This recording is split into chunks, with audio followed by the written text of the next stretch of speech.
All right, welcome to Witchpolice Radio. As many of you know, kind of because there's no shows, shows are starting to come back, but at the moment, shows are kind of few and far between. And one of the main ways that I have been sort of trying to find new local bands or local, Winnipeg-ish bands, I guess, bands that have connections to the local community, has been just like scouring the internet. And one area that's been pretty fruitful lately has been just going to Bandcamp, typing in Winnipeg, and just getting this massive list of stuff that comes across. A lot of it is not for me. Because Bandcamp is so easy to put your music on. There's a lot of weird stuff that I'm not into. But then every once in a while, I find bands that I really like, and the guests on this episode are one of those bands. And so I think the best way to start this off is if the three of you who are here want to introduce yourselves and what you do in the band, and then we can take it from there, just so listeners can put a name to the voice. So whoever wants to go first. Sure. I'm John Profiti, mostly guitar, but a lot of the effects that you hear on the songs, 99% of that is me as well. Also grabbed some weird instruments on the first record. So we got some kalimba. Cool. I can't remember what else we use now. I think xylophone. I think I played xylophone at one point. But also most of the general, like the kind of framework of the start of the songs, most of that comes from me, and I bring it to the group and we put it all together. Okay, cool. Hi, I'm Alan. I'm the vocalist for the band. I just joined last year, so I really only have one song from the past record on there. But yeah, so I sing and I also help recording here in Winnipeg. So we do it in our basement, so kind of help out with that. And cool. Yeah. I'm Jess. I play bass, and rumor has it once in a while I might do a gang vocal here and there. But that's about it. I can confirm that the rumor is true. The rumor is true. And who are we missing? How many other members are there that aren't here today? Just Justin, our drummer, wasn't able to attend tonight. Yeah. Okay, and so like I was telling you, before we started, I have both the tapes you have out now. I really like them. I found you by accident, and I ordered the tapes because I really dug it. And so I have a lot of questions for you about the music itself, but just to kind of get a grasp on how this works, you're not all in Winnipeg right No, now. I'm in Ontario. So how does that work? How are you in a band with people in Winnipeg when you're, a province? Absolutely. So I'm born and raised in Toronto. I lived in Winnipeg. I went out to where I met Justin, our drummer, actually was way back in 2007. We attended Brandon University in the music program. Okay. So he's taken a bass degree. I took classical guitar. That's how we connected. So we've been friends for a long, long time. And then after I was done with school, relocated to Winnipeg, found a job, relationships, all that kind of stuff. And, I was flying between Toronto and Winnipeg so often. And I mean, I'm sure I don't have to tell you about the cost of living difference between Winnipeg and Toronto. And I really grew to like Winnipeg. I really enjoyed it. I met lots of great people, like really dug the kind of grassroots, music scene that's out there. And, everybody, like there's a real fiber of like, what are you into is really important to people. And I really connected with that. And I loved the vibe at concerts in Winnipeg. Like Toronto concerts are not the same at all. People in Winnipeg, like the vibe there is so appreciative and excited when anyone comes through the town. Yeah. And because we never get anyone big time. Like I remember, like I went to, we all, like a bunch of us went to see Iron Maiden in like 2009. I think it was the first time they'd been to Winnipeg in like, I don't even know how long. Yeah. That was probably the most electric concert experience I've ever been to. And I've been to, I don't even know, enough concerts for a lifetime. But anyway, yeah. So 2019, right before the pandemic hit, just family reasons, work reasons, whatever, it just made sense to kind of relocate back here, which is like a fortunate thing with like the pandemic and everything that happened, but not a fortunate thing because I was supposed to be in Winnipeg every couple months, keep the band going, all of that. So I mean, like probably every band through the pandemic, we had to, adapt. So Alan was a huge part of that, being able to record in 2 different locations. I taught myself how to do home recording. I'd never had any experience with that before. Our former vocalist, really helped with a lot of that process when we did our first record. So it's been a learning experience. That's part of the reason why it's taken us some time to get the next release together, which we should have out sometime this year. But yeah, that's kind of how it works. And I mean, once things normalize, which we're kind of cross fingers, knock on wood, kind of hitting that spot where We've said it a some few of the times now over some the of the past year and a bit, and pre-pandemic it hasn't life. happened. So yeah. Yeah, some of the pre-pandemic life at least coming back, and so I'm slated actually to go to Winnipeg in June for the first time in over 2 years, which is, I can't wait for. So we'll definitely connect and get in a room and put some tunes, bang some tunes out together, which has been Cool. a long time coming. And then from there, like I'll make my way over every so often, and then hopefully we can kind of start to gig and perform in both locations, and eventually maybe do like a Canadian tour, maybe like some of the northern states, stuff like that. But Yeah. for now, just get together, play music together. We haven't been able to do it in a long time. That's our big MO right now.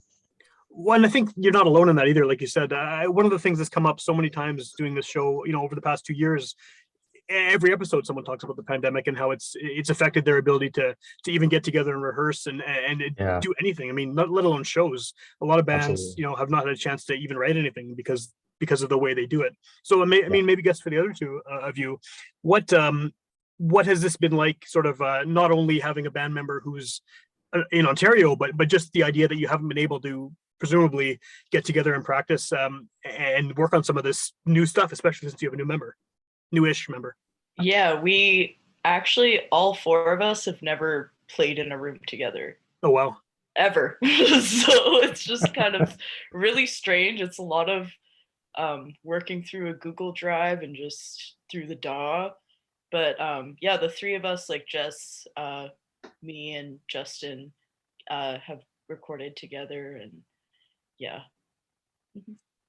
That is weird to think that you've been a Yeah. band for at least a year now, right? And with this lineup, and you haven't been to, but it makes sense because no one can do anything. So Yeah. are there ever concerns that, like, because of the not only the physical distance between a few of you, but just this whole situation we've been going through, that you have wanted to call it quits, or was it always the goal to just get through this however you can and keep going with the band? I'm not one to quit on things, so I'm pretty stubborn, even if it does like take me a while to get things done. But yeah, it never crossed my mind, honestly. Yeah, I really like what we do, even if it has never been in a physical space before. Like, yeah, and I'm really excited for the new direction that we're kind of going in. Cool.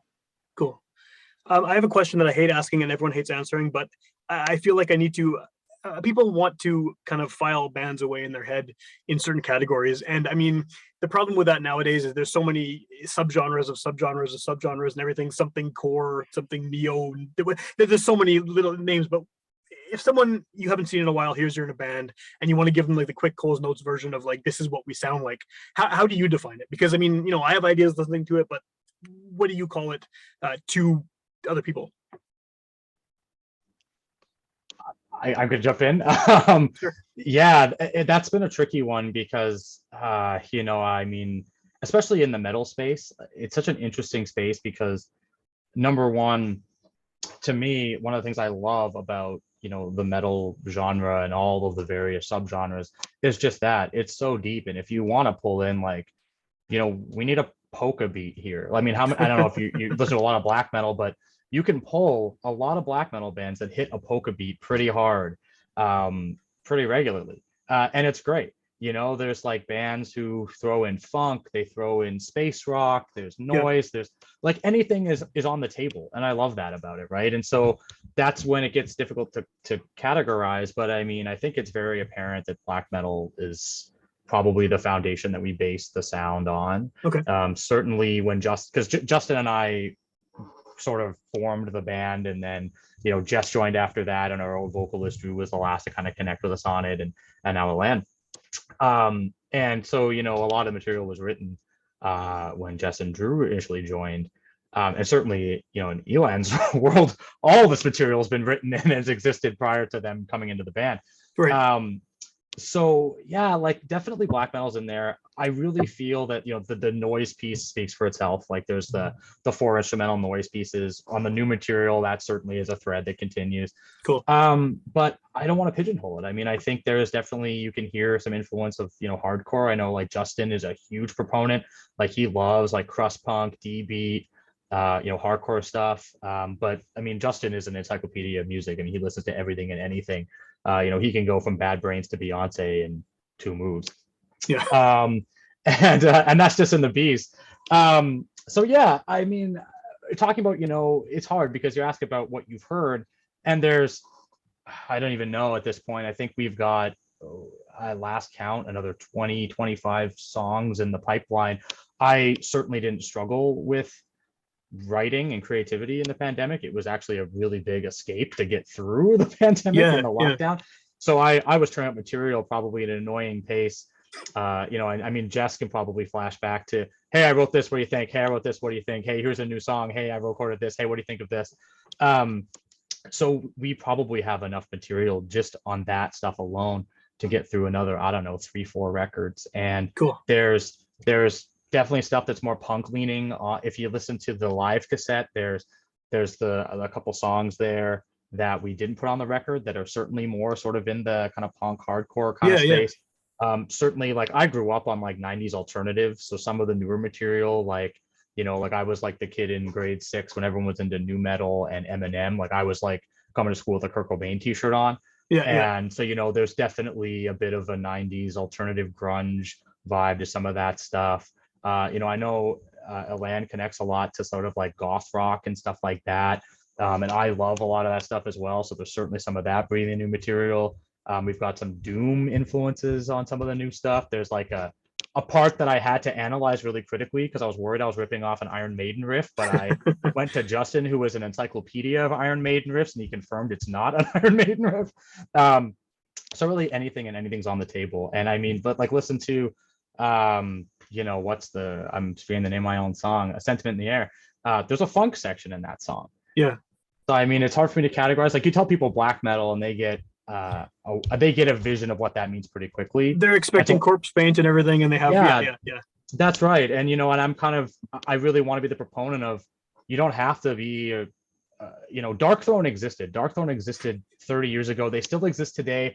Darkthrone is killer at being Darkthrone. Right. We don't need another band that wants to be Darkthrone, right? Dark Clone is a thing for a reason. So I mean, I think you don't have to look a certain way to play black metal or hardcore or whatever. And I think if you looked at the four of us, like, we're cut from different cloths, from different walks of life, but we're open, right? We're open. We accept each other and we support each other, and that's kind of the big thing for us. I think it's just we make music. We like music. Yeah, it's kind of heavy, but we've also been working on some acoustic tracks too. Like, we really, we just what does Eulogist do? We make music. That's it, right? And I think that it's funny because whenever I ask anyone that question, whether it's a metal band or like a rapper or a folk singer or whatever, I mean, I'm just labeling them now, but they all have the same answer. Yeah, I make music. We make music. We make stuff we like, which is, I think, the right answer, regardless of what kind of thing you're doing. But yeah, it's so hard now because everyone, and I'm one of them too. I want to file everyone away in my head and say, oh, this is a black metal band, this is a doom band, or this is a punk band. But it's hard for sure. So 100%. I guess with that tape that you were talking about, the live tape, that's kind of an unusual thing to do in the first place for an independent band to put out a live album. I mean, usually there are some great live albums out there, but it usually has this kind of stigma of being this thing that to fill out a record deal for some higigh profile band trying to get out of what the deal with the label. So why a live album? I mean, it's unusual. It's cool, but what was the reasoning behind it? That's a great question. We talked about it quite a bit, and like when I threw the idea out there, it certainly wasn't everybody was into it immediately kind of thing. But we, like, our old singer Drew, he set up a bunch of things to record that show, and we're really fortunate that he did that. And we just listened back to the tape, and as I was sort of midst of pandemic and longing for that kind of thing. I found myself going back to it, and I was going, this isn't half bad. I mean, granted, the recording quality is what it is. It's certainly raw, which I think you warn about that in the tape. In the liner notes, it explains that it's not produced. Yeah. Absolutely, yeah, and we're proud of that. But one of the things I think in the indie metal or the underground metal, whatever you want to call it, especially black metal, and I'm not slandering this because I love a lot of these bands, but like the bedroom projects, the one-man bands, or the one-person bands, whatever, which all that stuff is great. I love all that stuff. But at the same time, like, I love live music. I think music is in its most purest state when a live format, a live setting.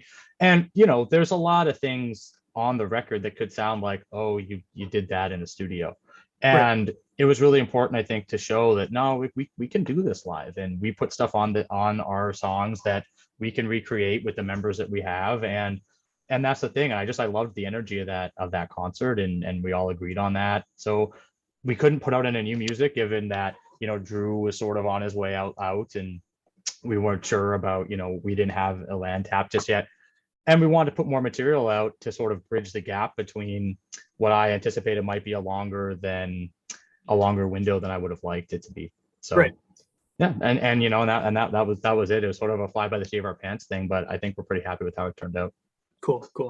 That makes a lot of sense. So you have, you have those two tapes out, the one recorded one and then the live one, and now you're obviously moving into like a different kind of sound. I mean, I'm sure the core sound remains the same, but you have a different vocalist, and the lineup changes usually create some kind of a shift. I guess what is the major difference? Obviously, aside from just the vocals being different, I mean, what has changing the lineup done to the sound? Has it improved it? What kind of effect has it had on the overall sound of the band?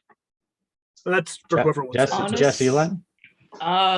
Honestly, I've kind of tried to go for even harsher vocals than on the previous tapes, but then at the same time incorporating a lot of clean parts. So just kind of adding a lot of different contrasts with different vocal stylings. And yeah, I only just learned how to do harsh vocals when joining the band. So oh really? Okay. Yeah, that was like a really long learning experience, but super rewarding. And yeah, I'm just proud of that. And to chime in, you wouldn't know from listening to, I mean, obviously the song that's on Spotify now with them on vocals, but I've had the privilege of hearing, the demos for the new stuff.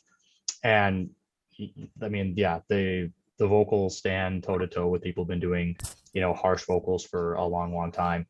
And, I think one of the things I like about, there's a freshness to their approach with the harsh vocals that I really, really appreciate, because it's playing with the style of it.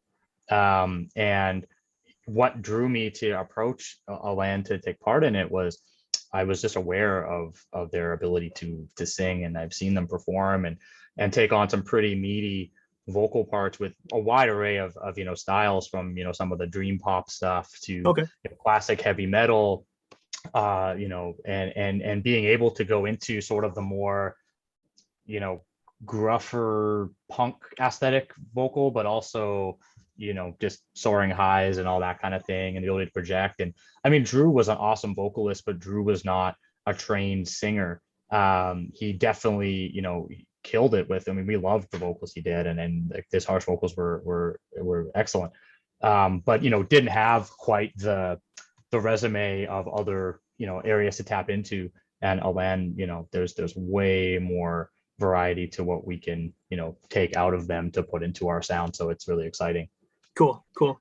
I noticed that, Jess, you haven't had a chance to say anything. I don't know if you want to chime into this. I don't know if it's because everyone else is talking too much, or if you don't. But yeah, how does the new material sound, Jess? Yeah, like other than the vocals, like what? Yeah. Dare I say it's a little heavier, but it's proggier too, and I'm super into it. Is that intentional? It's different. Or is it just kind of naturally how it worked out? It's just kind of how it's been since we started recording these new songs, but they're definitely more not as let me think of how I'm going to word this, because that was going to sound bad. It's like more, it keeps you on your toes. There's parts to it that I'm like, wasn't expecting that to come from us, but I'm super into it. I'd say it's quite heavy, and you're gonna love it. That's all I'm gonna say. Cool. When you say proggy, do you mean Jess more has technical? stepped into our, let's just say Jess has stepped into our marketing role, apparently. I was gonna say, do you mean, when you say it's proggier, do you mean it's like it's just more technical, or even maybe longer, like kind of just more sections, like more songs with a varying like tempo feel. Okay. Kind of the songs within songs thing. Yeah. Yeah. I mean, it's I mean, just to sort of characterize. So, I mean, a lot of the parts, a lot of the new music, like, especially given our distance now, the way we used to write, be Justin and I in a rehearsal room.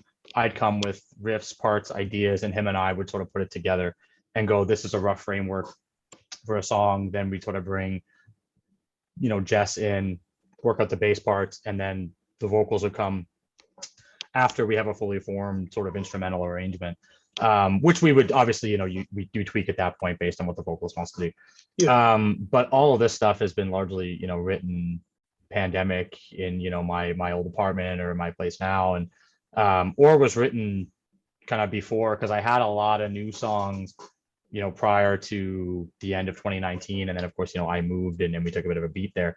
So yeah, I mean, honestly, I think the intention was to just explore like what else can we do within the confines of this sort of like black metal foundation.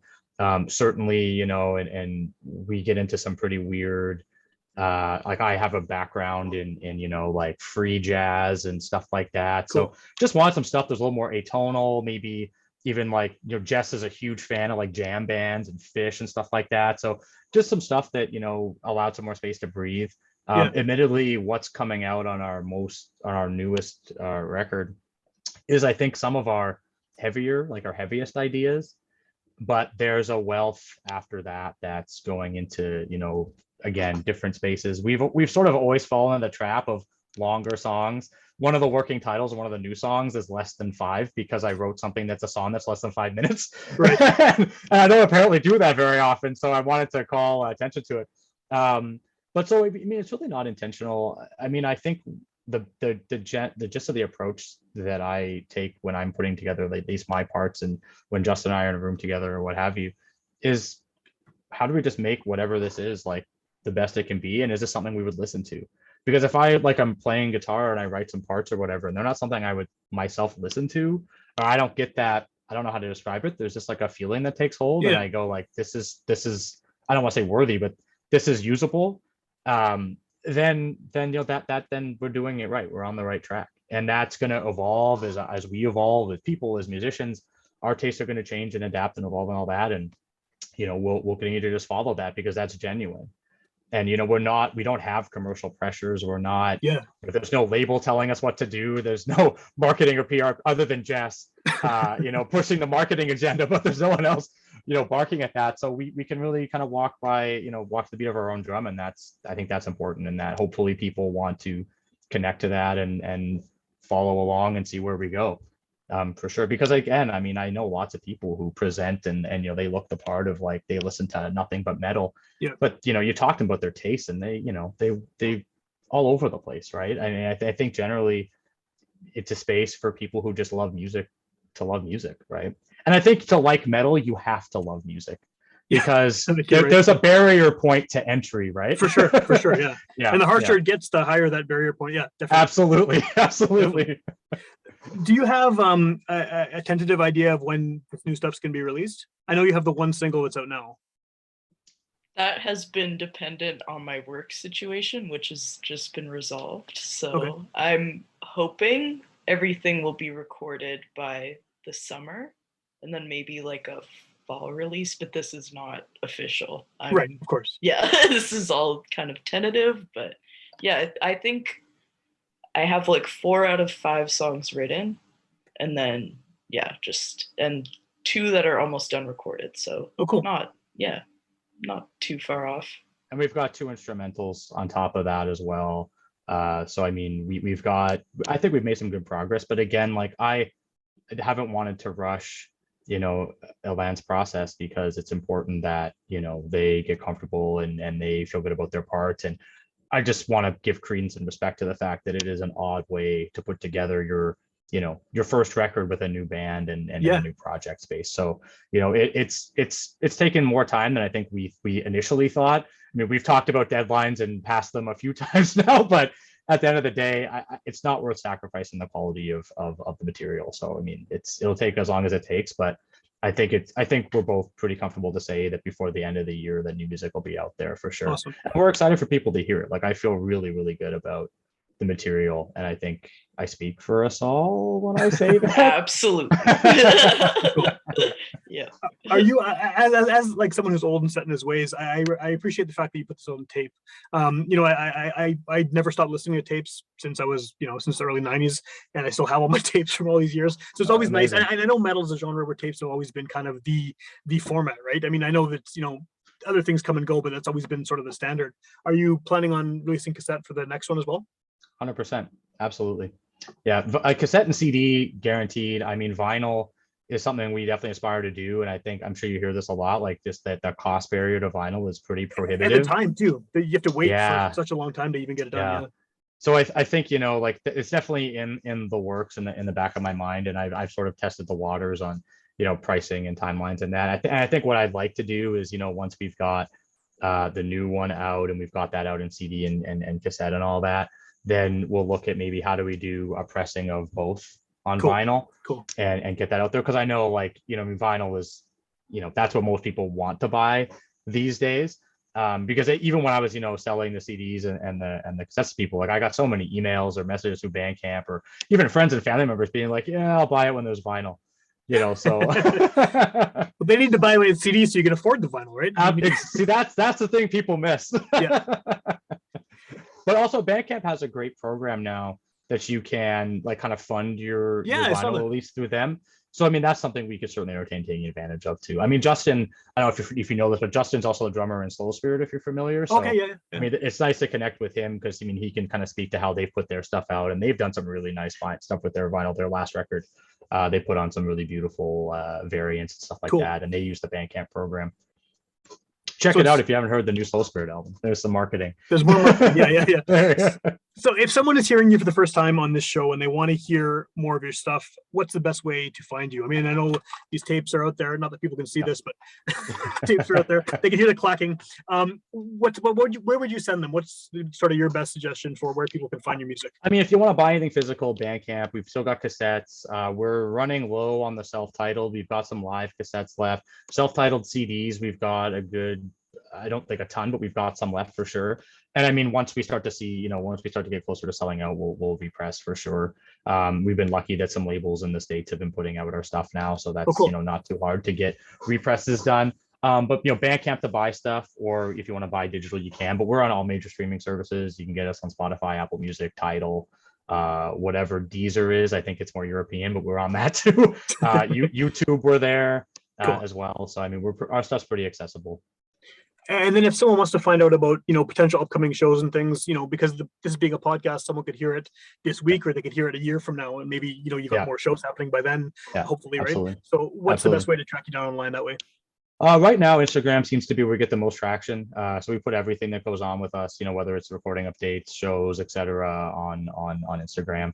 We do have a URL domain that I do have. I haven't built the website yet, just because there hasn't been enough activity really to do it. But it's on the plate for a little bit in the future. So we should hopefully have, you know, we have eulogist.ca.